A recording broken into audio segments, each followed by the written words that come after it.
믿음이란 무엇인가? 우리가 신앙생활을 하는데 믿음이 어떤 것인지를 좀 알고 살면 신앙생활이 즐거워요. 제가 여러분께 늘 강조했던 것이 믿음이란 뭐냐 이런 얘기를 우리가 많이 했죠. 믿음은 오늘 성경은 바라는 것들의 실상이다. 보지 못하는 것들의 증거다. 믿음은 바로 이런 우리 이 세상 사람들이 보지 못하는 것들, 이 세상 사람들이 소망하지 못하는 것들, 꿈꾸지 못했던 것들, 그런 것들을 바라보고 꿈꾸고 그리고 나아가서 그 꿈을 이루는 것이 믿음이죠. 그러니까 믿음은 이 세상 사람들이 보는 것과 다르게 보는 거예요. 일반적인 사람들이 꿈꾸는 것하고는 다른 꿈을 꾸는 겁니다. 꿈으로만 끝나는 것이 아니고 그 꿈을 현실로 이루어내는 삶을 믿음의 삶이라고 그러는 거예요. 이거 아무리 꿈을 꾸고 아무리 소망을 하고 바라더라도 그것을 이루지 못하면 그건 헛된 거예요. 아무런 의미가 없어요. 그 믿음의 능력이라고 하는 것은 그 꿈을 현실로 만들어낼 때 그 믿음의 능력이 살아있는 거예요. 그 믿음이 살아있는 믿음이 되는 거예요. 살아있는 믿음으로 살아가는 삶은 우리의 삶 속에서 구체적으로 그 꿈을 이루고 그것이 현실로 만들어질 때 그 믿음이 능력 있는 믿음이 되는 것이죠. 제가 여러분께 늘 말씀드렸지 않습니까? 믿음이란 바랄 수 없는 것을 바라고 볼 수 없는 것을 보고 할 수 없는 것을 하는 거다. 딱 그거예요. 바랄 수 없는 것 바라고 볼 수 없는 것 보면서 다른 사람이 할 수 없다고 얘기하는 것을 이루어내는 이것이 믿음의 삶이죠. 우리가 흔히 이 세상이 이제 하도 복잡하니까 어떤 드러난 현상이 있습니다. 겉으로 드러난 현상이 있으면 그 현상을 보고 저것이 무엇을 의미하는지 그것을 해석하는 능력이 더 중요한 거예요. 그러니까 이 세상에 통계를 많이들 사람들이 발표를 합니다. 뭐가 어떻고 뭐가 어떻고 경제 성장률이 어떻고 인구가 얼마나 줄고 늘고 오늘 아침에도 보니까 우리 사회가 2025년도에 되면 초고령 사회로서 전 세계에서 가장 빠르게 초고령 사회에 진입하는 나라가 된다. 일본보다 더 인구 정책이 앞으로 어떻게 되어야 하는지 일본보다 더 노령화되고 하면서 보도를 하더라고요. 뉴스를 보니까. 그게 겉으로 드러나 있는 통계라고 한다면 그 이면에 숨겨져 있는 것을 상상하는 것. 이것을 이름하여 사회학적 상상력이라고 부릅니다. 사회학적 상상력이라고 하는 것이 있어요. 굉장히 중요한 개념이에요. 예를 들어서 자, 우리가 몽골 학교가 300명이 됐다. 우리 아이들의 정원이 300명이 됐습니다. 제가 여러분께 이런 얘기를 하면 여러분들은 300명? 근데 뭐 그게 뭐 이렇게 중요한가? 라고 대부분이 사람들이 그냥 무심코 지나가요. 반응이 없어요. 저는 굉장히 진지하게 얘기하는데 뭐 그러면 그런 거지 뭐 저렇게 강조를 해? 라고 생각할 수도 있어요. 그런데 그 안에는 굉장히 중요한 의미가 숨겨져 있는 겁니다. 예를 들자면 자, 몽골 학교가 300명이 넘어섰습니다. 우리나라에 몽골 사람들이 그렇게 많아요? 이렇게 묻는 사람들이 있죠. 우리나라에 아이들이 그렇게 많아요? 이렇게 생각하는 사람들이 있죠. 그 의미는 굉장히 다양한 거예요. 300명이라고 하는 숫자를 이야기하는 게 아니고 300명이라고 하는 숫자 뒤에 숨겨져 있는 사회학적인 의미, 나가서 사회학적인 상상력을 갖는 것, 이게 더 큰 거예요. 300명이 넘어섰습니다. 그러면 우리나라가 지금 몽골과 굉장히 가까워지고 있구나. 몽골 사람들이 우리나라에 어마어마하게 들어와 있구나. 앞으로 한국과 몽골의 관계가 굉장히 중요한 관계가 되겠구나. 우리 몽골 학교 아이들이 미래의 몽골의 지도자들이 된다고 한다면 이 아이들의 교육이 대단히 중요하구나. 이것이 앞으로 몽골이 한반도에 있어서 얼마나 중요한 국가가 될지를 마음속으로 상상하면서 우리가 그래서 몽골의 통일과 평화를 구현하는 평화 선교센터를 건축하려고 하는 거로구나. 이것이 통일의 문제하고 밀접한 관계를 가질 수 있고 그런 의미에서 몽골 학교는 통일의 지렛대 역할을 할 수 있겠구나. 징검다리 역할을 할 수 있겠구나. 우리가 나가서 한국과 몽골이 하나의 국가로 하나의 공동체로 연합할 수만 있다면 굉장한 시너지가 일어날 수 있겠구나. 우리 사회가 다문화, 다민족 사회로 급속하게 진행하고 있구나. 많은 사회적 상상력과 해석이 가능해지는 거예요. 그러니까 겉으로 드러나 있는 현상을 보고 그 이면에 숨겨져 있는 더 큰 의미를 상상해 가는 것. 이게 상상력이에요. 사회학적 상상력이 있는 것처럼 선교도 상상력이 있어야 되는 겁니다. 믿음이란 다른 게 아니에요. 상상하는 거예요. 우리가 꿈꾼다, 비전이다 이런 말 많이 쓰는데 그게 다른 말로 하면 다른 말이 아니죠. 그것도 상상한다는 겁니다. 인간이 동물하고 다른 것이죠. 상상하는 능력이 있는 거예요. 하나를 보고 저 안에 숨겨져 있는 비밀, 저 안에 숨겨져 있는 가치, 미래의 가치를 상상할 수 있을 때 그 인간이 성공하는 거예요. 예수 믿는 사람들은 이 세상에서도 성공해야 돼요. 왜냐하면 믿음이란 상상하는 거니까. 믿음이란 꿈꾸는 거니까. 하나를 보고 열을 상상할 수 있어야 되는 거예요. 수많은 것들을 상상할 수 있어야 되는 거예요. 인간이 동물하고 다른 거예요. 하나가 있다면 인간은 투자한다라고 하는 거예요. 투자. 경제학적으로 이제 우리가 설명을 좀 하면요. 인간은 투자하는 동물이에요. 일종의. 경제적 동물이죠. 투자합니다. 무엇을 보고도 저게 내게 도움이 될까? 아주 가장 비근한 예로 자기 개인에게 도움이 될까부터 시작해서 저것이 우리 공동체, 우리 사회, 우리 민족에게 도움이 될까? 저기에 투자하면 하나님 나라에 의미가 있을까? 이런 상상을 하게 되죠. 인간은 투자하는 동물이에요. 그러니까 성경은요. 성경의 사람들은, 믿음의 사람들은요. 한결같이 미래 가치에 투자하는 사람들입니다. 오늘 히브리서 11장에 믿음을 설명을 하고 그 다음부터 쭉 하나님의 사람들, 소위 믿음으로 승리했던 사람들 이미 쫙 기록되어 있어요. 보십시오. 에녹부터 노아부터 쭉 기록되어 있어요. 그런데 저는 그 중에 한번 보십시다. 노아와 아브라함만 한번 쉽게 한번 보죠. 노아와 아브라함. 우리가 너무나 잘 알고 있는 노아 같은 사람들이 어떤 사람이에요? 노아가 방주를 짓습니다. 사람들이 노아가 방주를 지을 때 사람들은 노아가 방주를 짓는 이유를 몰라요. 노아가 왜 방주를 짓습니까? 맑은 날씨에. 근데 노아의 마음속에는 이미 하나님의 말씀이 들려진 거예요.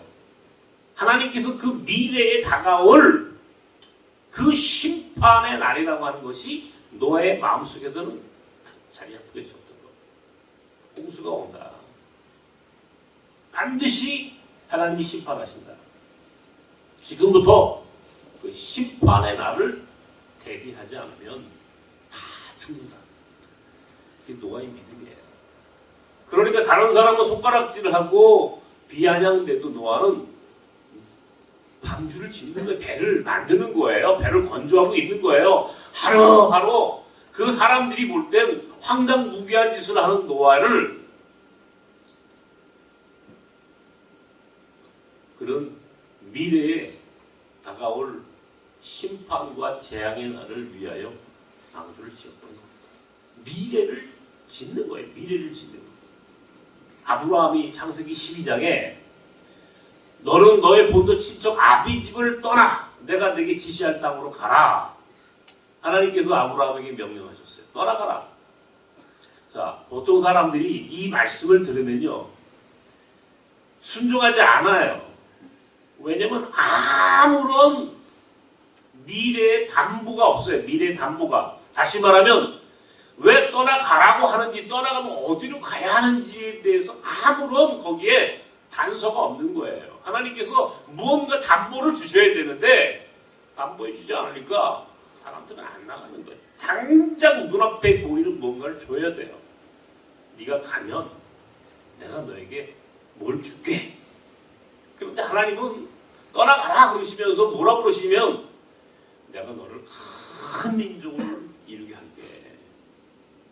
큰 민족을. 내가 너를 복의 근원으로 만들어줄게. 딱 이 말씀 하나밖에 안 해요. 근데 이 복이라고 하는 게 얼마나 추상적이고 관념적인 겁니까?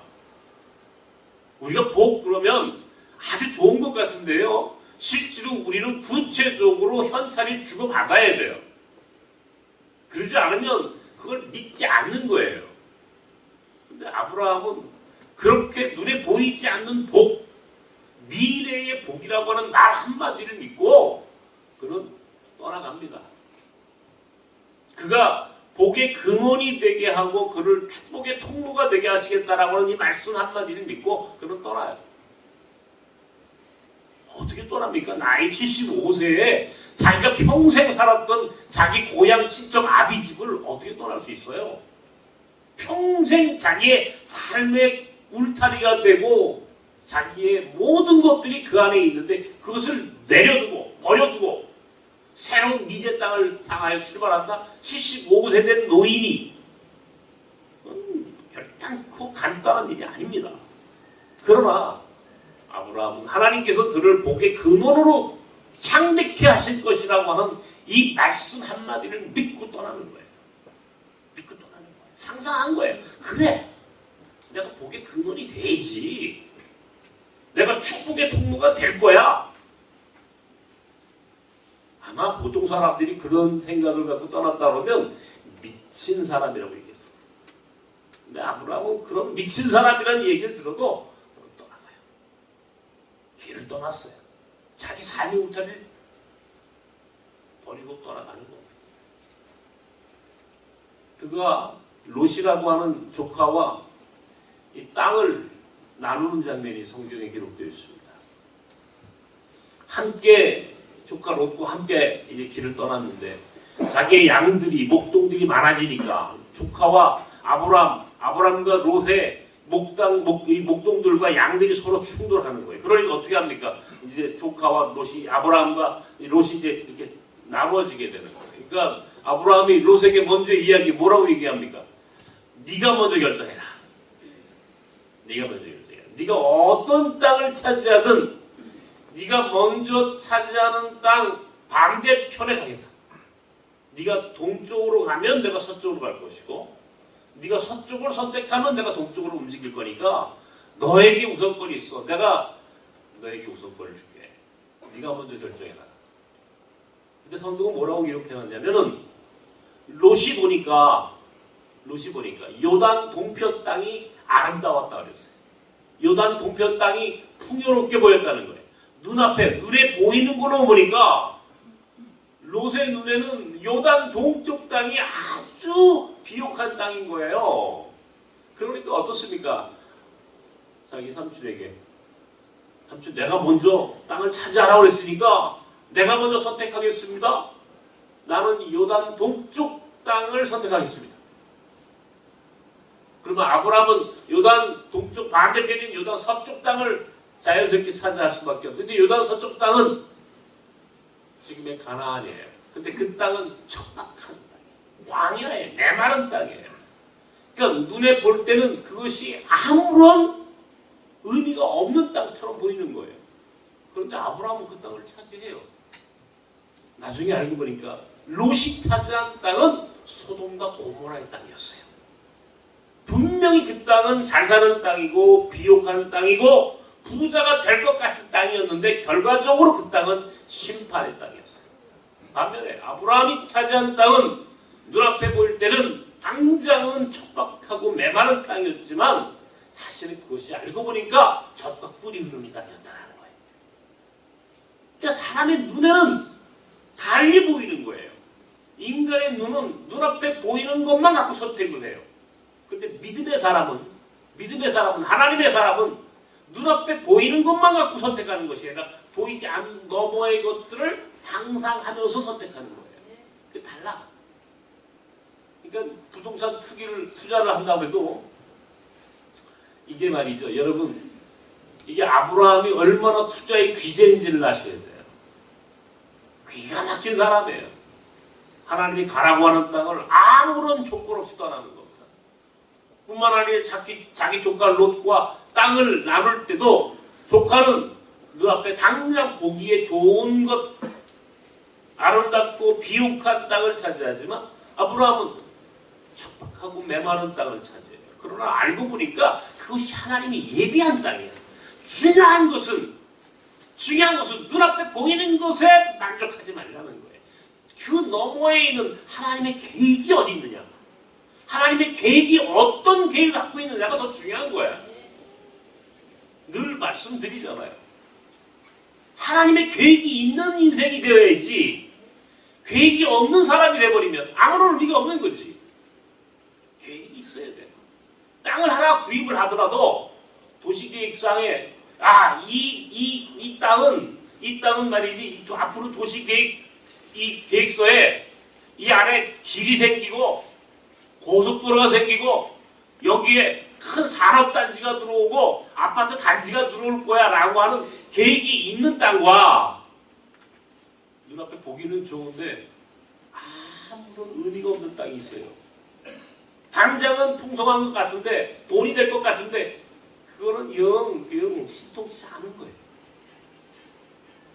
문제는 뭐냐면 그 계획이 있는지 없는지 어떻게 하느냐 말이에요. 그게 바로 안목이에요. 소위 땅 하나를 봐도 이것이 가치가 있는지, 미래 가치가 있는지 없는지를 판단할 수 있는 상상력이 있어야 돼요. 그러니까 멀리 보고 넓게 봐야 돼요. 세상은 멀리 보고 넓게 볼 수 있을 때 큰 그림을 그리는 거예요. 요즘도 내가 늘 그런 얘기 하지만 강원도가 저렇게 평창이 올림픽을 해서 저렇게 대단한 땅으로 바뀔 줄 누가 알았겠습니까? 아무도 몰랐어요. 아마 지금 여러분들이 늘 그래요. 내가 이런 건지 알았으면 평생이나 땅 좀 사는 거. 그럼 부자 돼 있겠죠. 네. 그건 다 지나간 얘기예요. 그런 식으로 따지면 그러니까 부자가 되는 사람과 부자가 되지 못하는 사람의 차이가 있어요. 나중에 그 하는 얘기들 보면은요, 야 그때 내가 땅 사야 되는데 그 얘기는 아무나 하는 얘기야.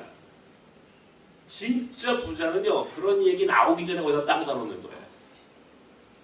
그런 얘기 나오기 전에 이미 한 발 앞서서 거기에 투자하는 거예요. 우리나라가 앞으로 이렇게 산업 발전이 되고 올림픽을 하게 되면 앞으로 동계올림픽도 하게 될 거고 동계올림픽 한다면 우리나라에서 평창밖에 없어. 그러면 내가 10년 전에 여기다 땅을 사놔야지. 딱 거기서 사놓은 사람들은 부자가 됐겠죠. 대한민국의 미래 가치가 이렇게 솟아 올라갈 거고 그렇게 되면 앞으로 대한민국에서 어떤 이벤트가 있을지 알면 거기에 그렇게 투자했겠죠. 똑같은 거예요. 하나님의 일이라고 하는 것이. 이 예수 믿는 사람들이 저는요. 우리 예수 믿는 사람, 우리 다 5개 교인데 제가 노마드 경제를 여러분과 함께 나누지만 늘 좀 앞서야 돼요. 조금 더 앞서 움직여야 돼요. 그만큼 상상력이 더 충만해야 돼요. 생각이 많아야 되는 거예요.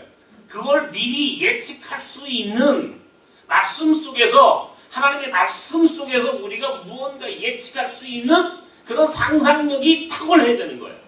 그러면 하나님 쓰시는 사람이 돼요. 당장은 척박한 땅을 선택했지만 그 땅이 젖과 꿀이 흐르는 땅이 되는 것처럼 인생도 달라지는 거예요. 이제 늦지 않았어요, 여러분. 난 여러분들이 지금이라도 난 여러분들이 성공할 수 있을 거라고 난 확신합니다. 다만 하나님의 말씀 속에서 주시는 상상력, 그 믿음이 충만해야 되는 거예요. 당장 눈앞에 보이는 이해관계 이런데 혈안이 되면 안 되는 거예요. 당장 무슨 효과를 봐야 되고 이런 아주 짧은 이해관계를 갖고 세상을 살면 결단코 성공하지 못합니다. 만남도 그러잖아요, 우리가. 그죠? 만나는 것도 사람들 만날 때도 보면 어떤 사람들은 긴 안목을 갖고 정말 진정성 있게 만나는데 그렇지 않은 사람들은 어때? 딱 눈앞에 보여요. 머리가 그 잔머리 돌아가는 게 저거 어떻게 이용해 먹을까? 이것만 생각한다고. 오래 못 가요, 그렇게. 어디 투자할 거냐? 저보고 묻는다면 그런 사람에게 투자합니다. 저도 보니까 이번에 인도를 같이 갔는데 인도에 같이 간 분 중에 아주 사업을 잘 하시는 다른 게 집사님이 계세요. 그분이 나보고 그래요. 목사님은 목회를 안 하고 사업을 해서 돈을 많이 버셨겠어요? 그래 나보고. 그래서 왜요? 그랬더니 목사님은 아주 남다른 탁월한 무언가 그런 예측력이 있대, 예지력이 있다는 거야. 나보고 하는 얘기가. 나한테 듣기 좋으라고 하는 얘기겠죠. 저도 가만히 생각해보면 내가 돈을 벌 수 있는 능력이 있을 것 같아. 근데 뭐 그거보다는 지금이 더 좋아요. 이번에 우리 판가지 목사하고 인도를 가서 10박 12일을 함께 다녔습니다. 저 남쪽 첸나이 그 도마 사도가 처음 복음을 증거했다는 바로 이제 그 땅, 거기서 도마 사도가 순교를 했거든요. 이제 순교지에서부터 저 북쪽, 가장 인도의 북쪽, 파키스탄 국경까지 갔다 왔습니다. 그게 거리가 3,500km예요. 3,500km. 그러니까 비행기를 타도 5시간이 걸리는 거예요. 남쪽에서 북쪽까지 가는 데만도 한국에서 필리핀까지 날아가는 거리예요. 한국에서 홍콩까지 날아가는 거리예요. 그만큼 넓은 땅이에요.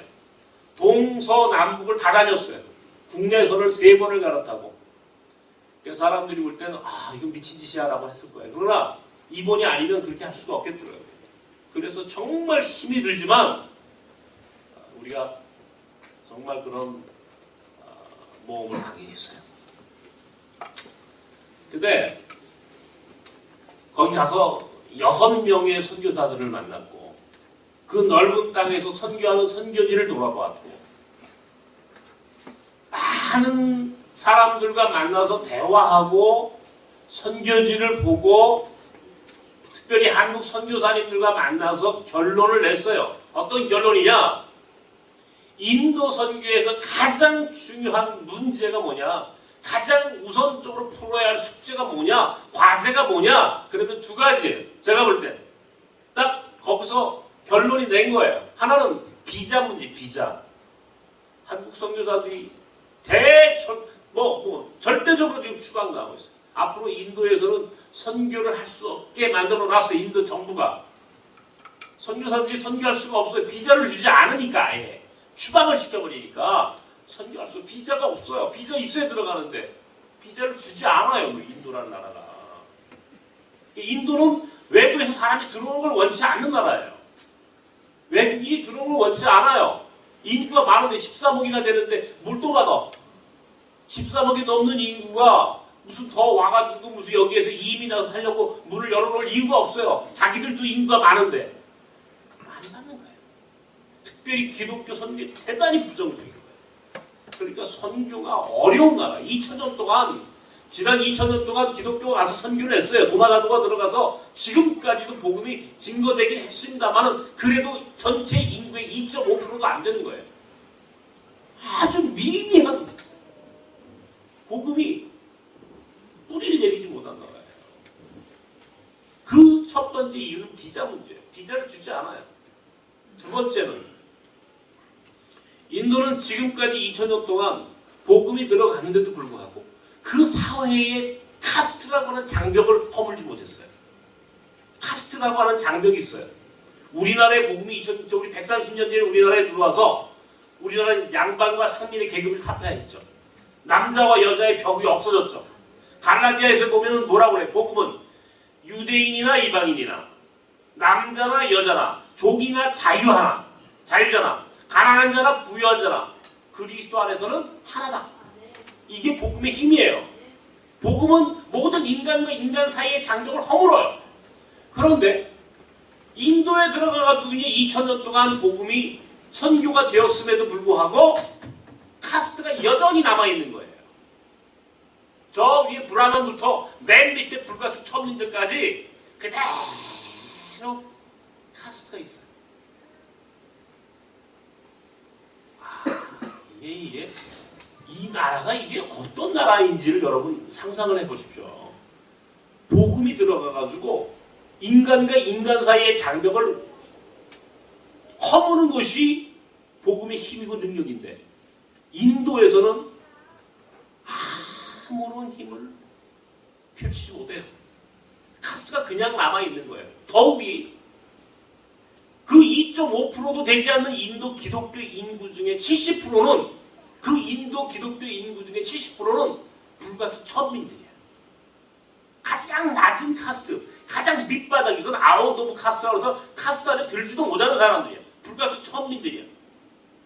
그러니까 인도에서는 기독교인 그러면 천민들이 믿는 종교, 천민들, 가장 낮은 사람들이 믿는 종교로 딱 그렇게 사회적인 인식이 딱 고착돼 버렸어요. 선입관이 딱 그렇게 고착돼 버리니까 사람들이 믿어요? 왜? 카스트 안에 있는 사람들이 예수 믿으면 천민이 된다는데 누가 믿겠냐고요. 프레임에 걸려버렸어요. 저부터. 그러니까 인도 선교는요, 기본적으로 비자 문제와 카스트를 극복하는 이 극복하지 못하면 인도 선교 미래는 지금보다 더 낫지 않아요. 굉장히 암울하고 어두운 땅이에요. 3억 3천의 신이 있어요. 3억 3천. 가는 곳마다 신들이 있어요. 야, 정말 어려운 땅이에요. 거기에 우리는 판가지 목사와 함께 간 겁니다. 자, 보세요. 10박 11일 동안 저 남쪽에서 북쪽으로, 서쪽에서 동쪽으로, 그 남쪽에서 북쪽까지 있는 선교지를 다니면서 선교사님들을 다 만났어요.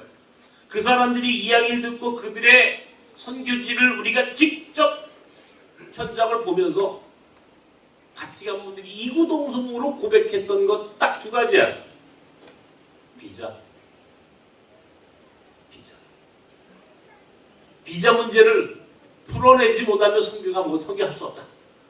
두 번째는 카스트를 극복할 수 있는 뭔가 새로운 전환점이 만들어져야만이 인도 선교가 가능하다.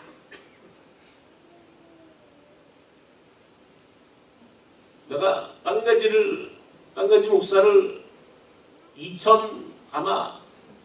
5년도 4년도 아마 이듬해 우리가 만났어요. 한국에 온 지는 물론 그 전에 왔지만 빵가지 목사가 교회를 처음 온 것도 아마 그 질문이고 그때 내가 빵가지 목사를 데리고 함께 인도를 갔어요. 2005년 전에. 지금부터 13년 전에.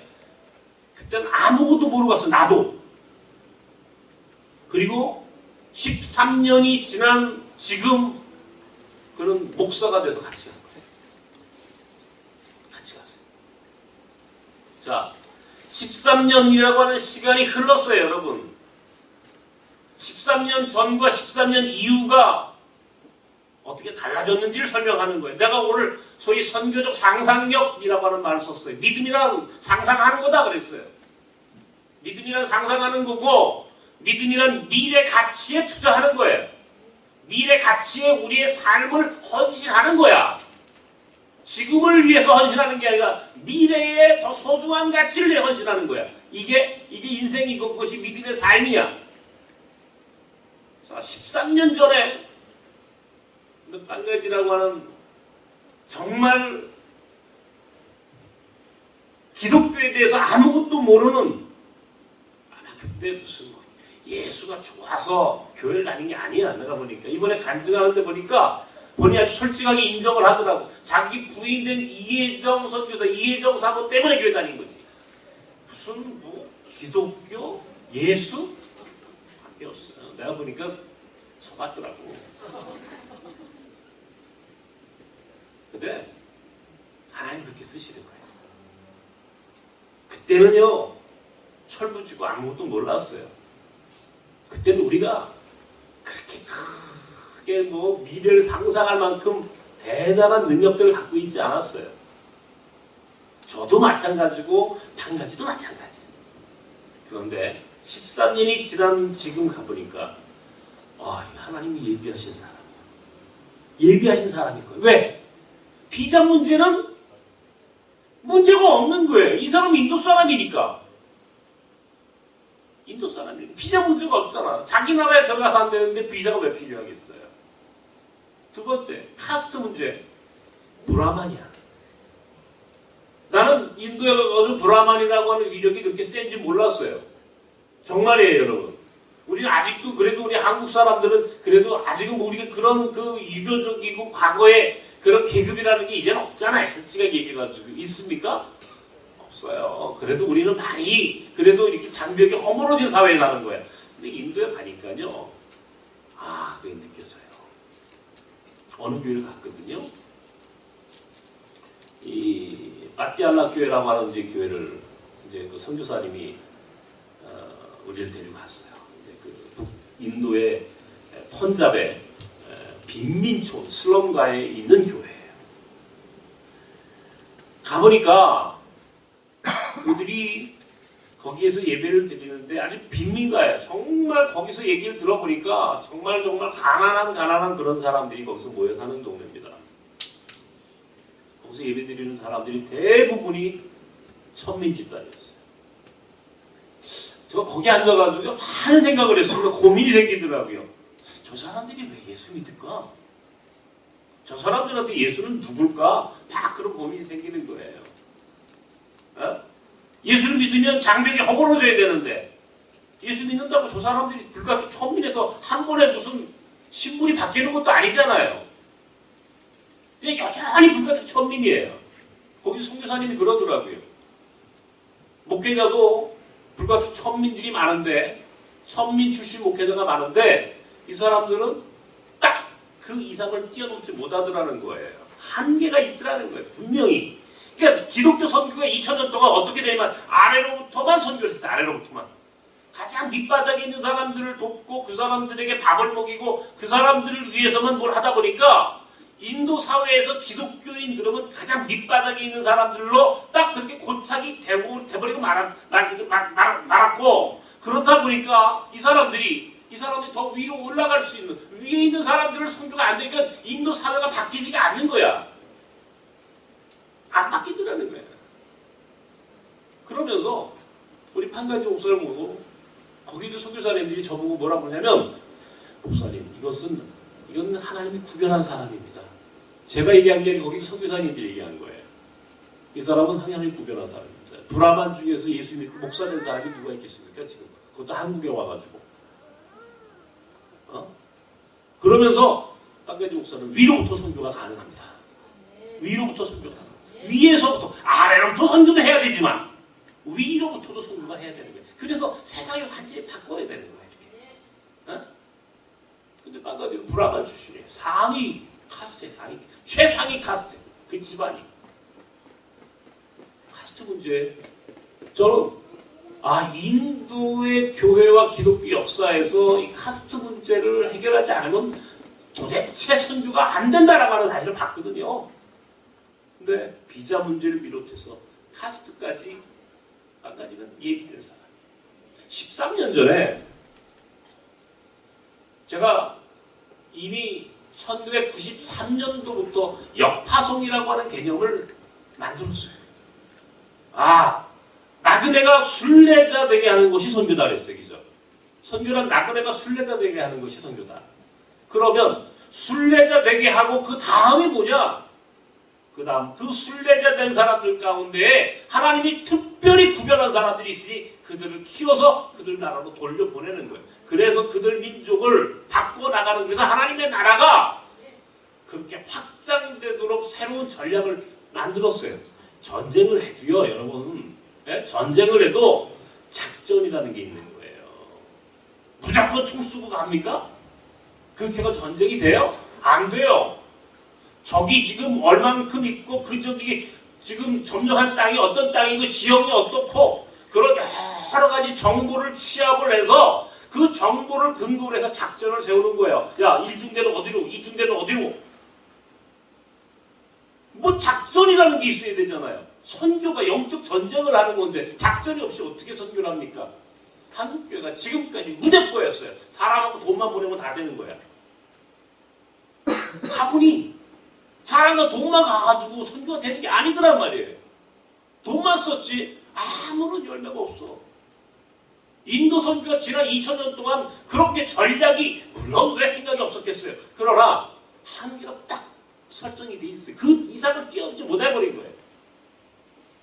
그 이상을 뛰어넘는 뭔가 새로운 획기적인 전략이 필요했는데 획기적인 전략이 없는 게 무슬림 선교도 마찬가지예요. 여러분. 이슬람 선교, 인도 선교, 몽골 선교. 저는요, 제가 잘난 척하는 게 아닙니다. 93년도에 내가 적어도 이런 이주민 목회를 할 때는 내가 그냥 하는 게 아니에요. 이 사람들 내가 지지난주에 말씀드렸지만 밥이나 먹여주고 아픈 사람 병이나 치료해주면 내가 사회복지하는 사람이죠. 내가 사회복지하는 사람이 아니라니까요. 나는 선교하는 선교예요. 목사예요. 하나님 나라를 위해서 사는 사람이지 내가 세상에 무슨 사회복지하는 사람에 그거는 나라가 할 거고 돈 많은 사람들이 하면 되는 거야. 우리는 달라야 되잖아 생각이. 하나님 나라를 어떻게 만들 것인가라고 하는 전략을 세워가지고 전략적으로 생각하고 전략적으로 나가야 되는 거야. 그것이 역파송이에요. 가장 좋은 선교의 기회는 역파송이다. 이주민들을 키워서 돌려보내는 건데 그냥 돌려보내는 게 아니라 그들 민족을 바꿀 수 있는 능력을 키워서 보내는 거야. 완전히 그런 사람으로 선교사로 복음의 능력을 들고 가서 그 나라를 바꿀 수 있는 능력 있는 사람들을 만들어서 돌려보내는 것. 이게 오늘 한국교회가 해야 할 선교다. 이미 1994년 지금부터 25년 전에 역파송이라는 말을 만들었습니다. 제가 처음으로. 역파송. 파송을 역으로 한다. 그때부터 신학을 공부시킬 사람을 찾은 거예요. 필리핀, 몽골, 인도. 근데요, 안 되더라고요. 참 어렵더라고요. 그게 웬만큼 교육과 훈련이 되는 것 같은데 무너지고, 좌절하고, 실패하고. 사람을 찾기도 쉽지가 않아. 거기에 맞는 사람을 찾아야 되는데 그런 사람이 떠오르지도 않아. 떠오르는 것 같으면 번번이 실패한다. 그러다가 우리가 2000년도를 넘어서부터 우리가 좀 더 전략적으로 생각하고 제가 사람을 유심히 찾아보기 시작했어요. 정말 사람을 보고 그 사람이 가능성이 있는지 없는지부터 보고 끝까지 갈 수 있는 그런 능력이 있는 사람인지를 보고 여러 가지를 검토하고 또 생각하고 그리고 사람을 키우는 거예요. 사람에게 투자하는 거예요. 학비를 내주고 공부를 하는 데 있어서 필요한 것들을 만들어 놓는 거. 계속해서 2005년도에 인도를 처음 갔을 때 하고 올해 1월에 인도를 갔을 때 하고 제 느낌이 달라요. 딴가지랑 한 인물이 어떻게 변했는지 여러분이 아시잖아요. 이게 옳았구나. 하나님이 이제 이 역파송 선교라고 하는 것의 의미를 확실하게 보여주셨어요. 이제 성공할 수 있겠구나. 기독교 2000년 인도 선교 역사를 바꿀 수 있는 하나님의 사람을 이렇게 만들어 놓으셨구나. 우리가 나섬이 그것을 했구나라고 하는 생각이 드니까 제가 얼마나 감개무량한지 말도 못합니다. 열흘 동안 다니면서요. 제가 우리가 31명이 갔는데 31분한테 제가 계속 주문했던 게 뭐냐면 딴 가지에 집중하라. 딴 가지에 집중하라. 이것밖에 안 했어요. 제가 가서 딴 얘기 나올 것 같으면 마이크 잡고 따라하겠어요. 딴 가지에 집중하라. 그 사람들이 딴 생각하고 딴 얘기 듣다가 딴 가지에 집중하라. 처음부터 딴 가지만 쳐다보고 딴 가지에 집중하고 딴 가지를 통한 하나님의 뜻이 어디 있는지를 분명히 깨닫는 시간들이었습니다. 그러면서 결국 믿음이란 이런 거로구나. 제가 더 확실하게 느꼈어요. 나금이었어요. 별 볼일 없어요. 사실 이 세상 사람들이 별 볼일 없어요. 시편 118편에 버린 돌이야 그냥. 길거리에 버린 돌이라고. 사람들이 주목하지 않는 사람들이야. 사람들이 중요하게 취급하지 않아. 그죠? 이 세상 사람들은 당장의 스펙, 그 사람의 배경, 그 사람의 돈, 그 사람의 권력, 명예, 지위 딱 이것 보고 평가하죠. 그러니까 우리 안에 있는 사람들이 무슨 존재감이 있어요? 그냥 길거리에 나뒹고 다니는 돌덩이야, 돌덩이. 그런데 하나님은요, 그 버린 돌을 주워다가 모퉁이 머릿돌로 만드신다고 했어요. 버린 돌을 주워다가 버린 돌을 모퉁이 머릿돌로 세우시는 분이 하나님이다. 이게 성경이 우리에게 보여주는, 그래서 우리 삶이 얼마나 아직도 희망이 있단 말이에요. 여러분 스스로 난 버린 돌 아니야? 난 이미 버려진 인생 아니야? 나는 실패한 인생 아니야? 난 나 혼자 아니야? 라고 여러분들 스스로 생각하는 사람도 있어요. 저도 한때는 그런 생각을 했어요. 내가 병들고 내가 아무것도 할 수 없을 때, 내가 이 세상에서 완전히 버려졌구나. 내가 병들고 모든 사람이 나를 쳐다보지 않는 완전히 절망의 나락에 깊이 빠져 있을 때, 나는 끝났구나. 그런 생각을 했어요. 그때는 죽을 수밖에 없는 거지. 죽음밖에 생각 못 하는 거야. 그래 죽어야 되지. 끝났으니까. 근데 어떤 순간에 야 그래도 뭔가 있는 건 아닐까? 그래도 다시 한번 생각해 봐야지. 과연 만약에 그런 식으로 하나님이 인생을 취급한다면 이 세상에 그럼 예수 믿을 낙이 뭐가 있겠냐고요. 왜 예수 믿어야 돼 우리가? 가장 밑바닥이 있어도 어느 날 하나님이 너에게 계획이 있어. 너에 대한 내 계획이 있다. 내가 계획이 아직 끝나지 않았다. 이제 이 계획이 현실화시킬 거야 라고 하나님이 계획이 있는 인생이면 가장 밑바닥에 추락한 절망적인 상황이 있다 하더라도 그 인생이 끝난 게 아니잖아요. 하나님의 계획이 있어야지. 계획이 있다면 다른 거지 인생의 기준. 이게요.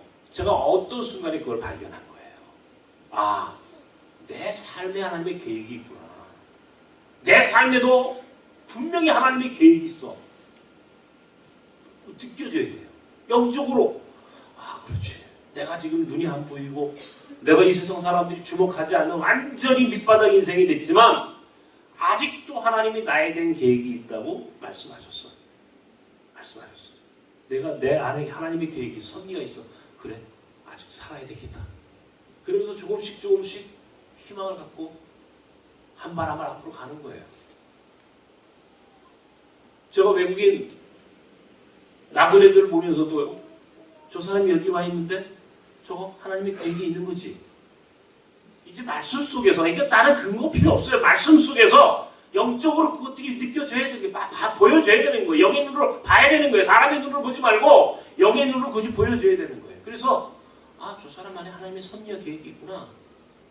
틀림없어. 저건 보석이야. 저건 보배야.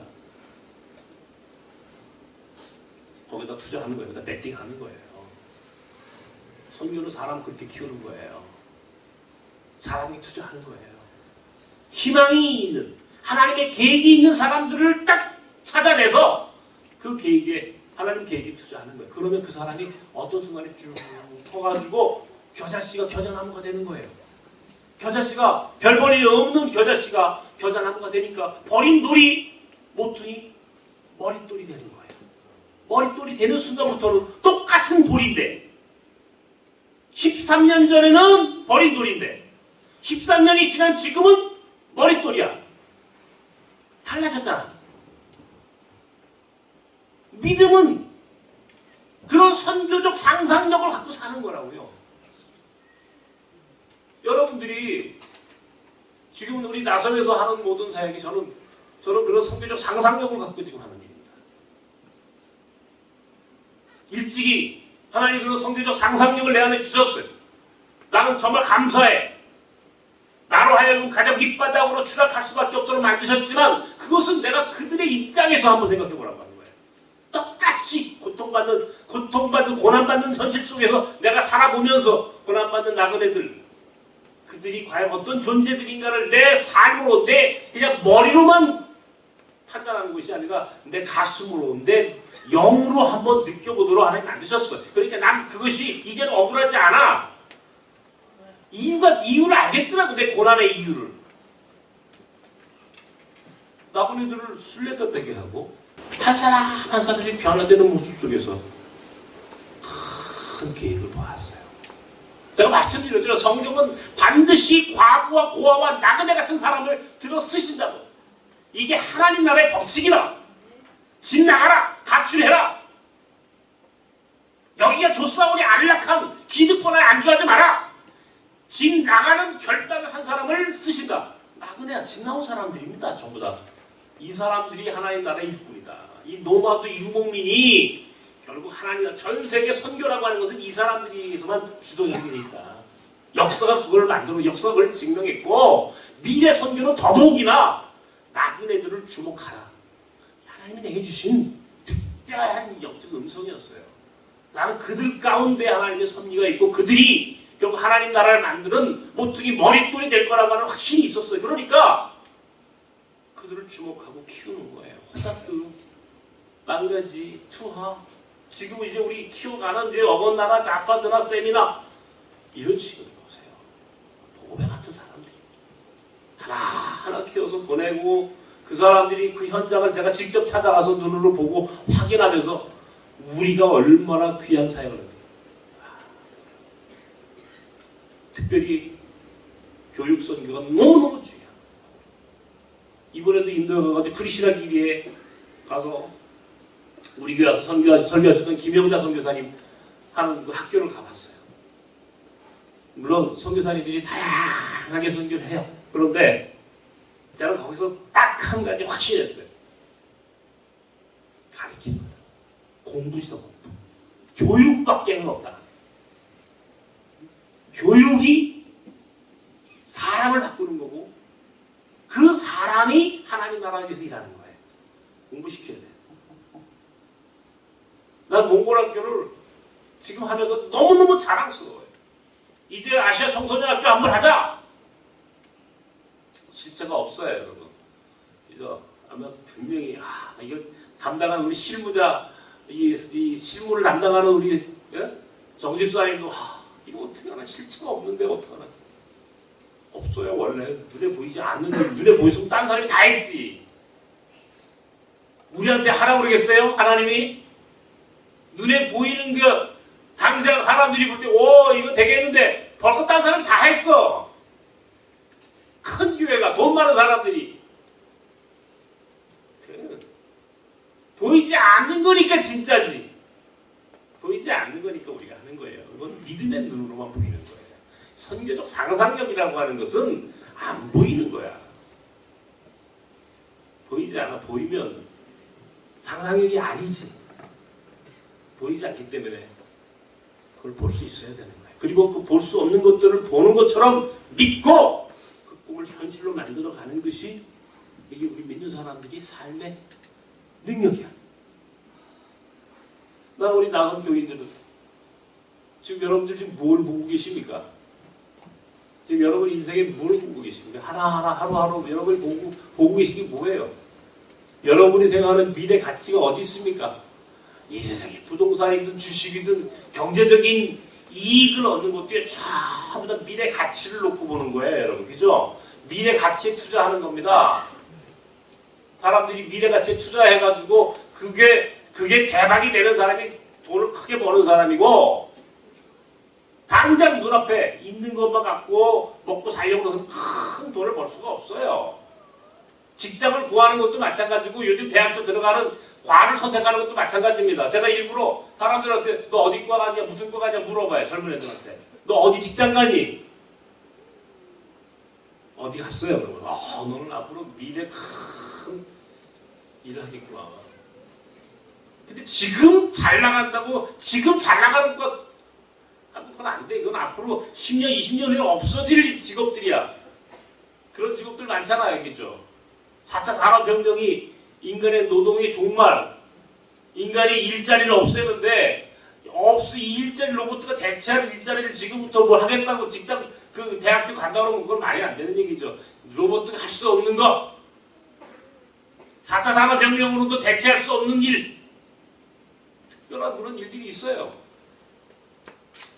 나는 지금도 우리 교회 교인들이 그런 일들, 그런 미래가치에 투자해서 크게 성공하기를 원합니다.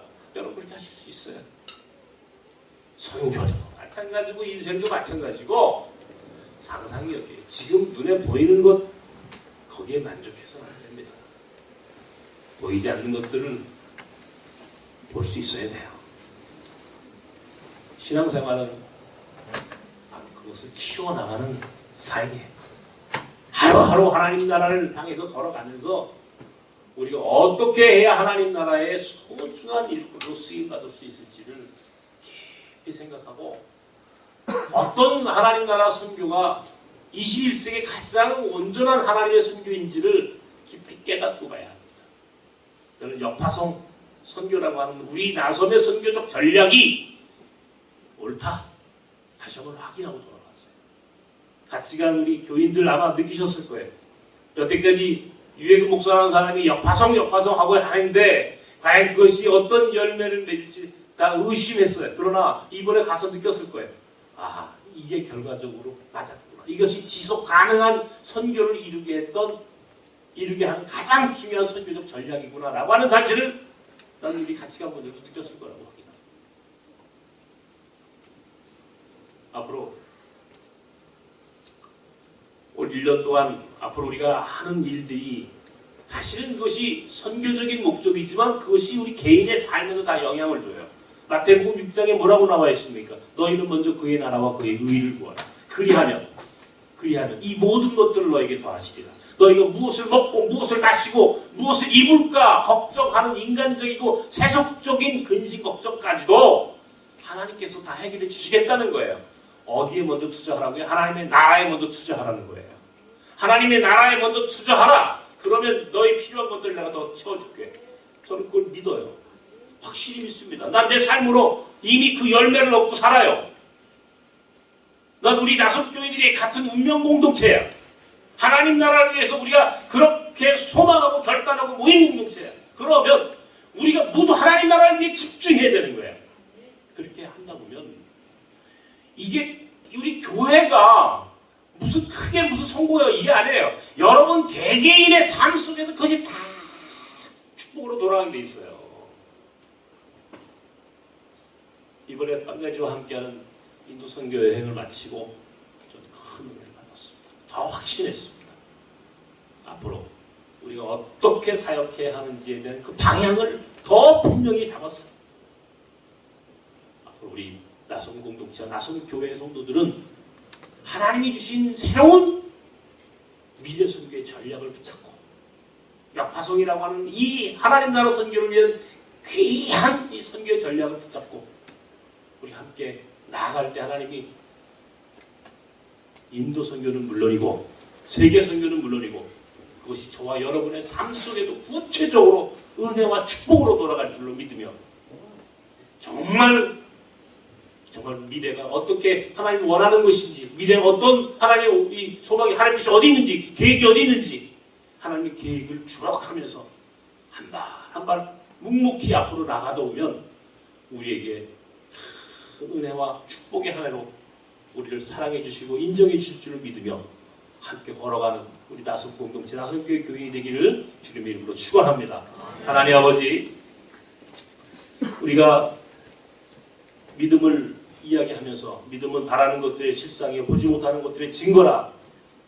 다른 사람이 바랄 수 없는 것, 볼 수 없는 것들을 바라고 볼 수 있어야 하고 그것을 이루어낼 수 있는 복음의 능력으로 충만한 사람들이 되어야 하겠는데, 그런 선교적 상상력이 있어야 하겠는데 우리가 아직까지 그런 선교적 상상력을 갖고 있지 못합니다. 주님, 우리 나선 사람들, 나선 교인들에게는 특별한 선교적 상상력을 갖게 하시고, 그래서 하나님 나라 위해서 충성하며 했을 때 그것이 곧 오늘 우리에게 큰 축복과 은혜로 돌아오는 걸로 믿으며 살아가는 우리 나선교회 성도들이 되게 하여 주시옵소서. 이제 우리가 올해는 투하와 번제제를 역파송 선교사로 보내려고 합니다. 주님, 저들의 앞뒤에 동행하시고 함께 하시고, 먼저 터키와 몽골에 나가 있는 귀한 주의 종들을 기억하시고 저들을 또 깊이 높이 쓰셔서 하나님 나라 위해서 크게 쓰임받는 귀한 주의 종들 되게 하여 주시옵소서. 예수님 이름으로 기도합나이다. 아멘.